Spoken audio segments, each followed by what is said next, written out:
জীবনের প্রথম শেখা জিনিসগুলি যে কোনো পরিণত পাকা মানুষকে সম্পূর্ণরূপে সন্তুষ্টি দিতে না পারলেও জিনিসগুলি যেন এক একটি অমূল্য সম্পদ।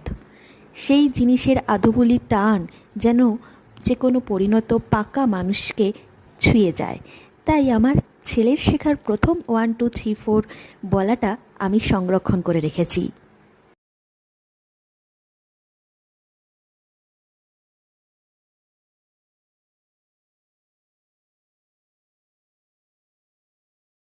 তো অমূল্য পানির মতো হতে পারে, পরিপূর্ণরূপে সেটা আমাকে সন্তুষ্টি দিচ্ছে না, কারণ আরও ভালো হোক, আরও ভালো করে বলুক, এই কথাটাই যেন মন থেকে বলছে, কিন্তু প্রতিটা আদুগুলি টান যেন আমার কাছে পরিপূরক।